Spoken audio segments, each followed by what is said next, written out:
Hello guys, দিনটা ছিল 11th মে, mother's day celebration. তো এই বছর আমরা সেলিব্রেশন করলাম দাদা বৌদি হোটেল ব্যারাকপুরে চলে এসেছিলাম।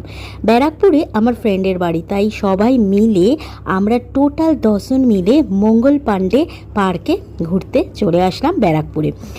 দারুণ মজা হলো, একটা অন্যরকম অনুভূতি এই মাদার্স ডে সেলিব্রেশনে।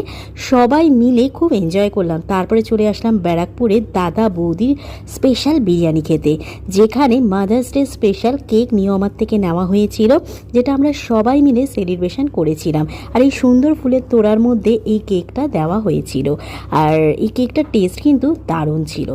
তারপরে খুব এনজয় করলাম। আর এই ফুলের তোড়ার মধ্যে কেকটা সাজিয়ে দিয়েছিল দাদা বৌদির বিরিয়ানির রেস্টুরেন্ট থেকে, যেটা আমাদের ব্যারাকপুরে। তো এটা আমাদের একটা সাডেন প্ল্যান ছিল, খুবই এনজয় করলাম সব বন্ধুরা মিলে। তো চলো তোমাদের সাথে শেয়ার করি। আর আমরা কেক খেতে এতটাই বিজি যে একে অপরের হচ্ছে কেক খাওয়াতে বিজি ছিলাম। তো খুব এনজয় করলাম আমরা ভীষণভাবে। আর কেকটা প্রায় শেষ হয়ে গেছিলো, কাড়াকাড়ি লেগে গেছিলো কেকটা কাটতে কাটতে। খুব মজা করে এই মাদার্স ডে সেলিব্রেশন করলাম। তারপরে আমাদের স্পেশাল মাটন বিরিয়ানি চলে আসলো, কেউ চিকেন কেউ মাটন নিয়েছিল। আর তার সাথে আমরা থামস আপ নেওয়া হয়েছিল আর একটা ড্রিঙ্ক। ভীষণ মজা হলো।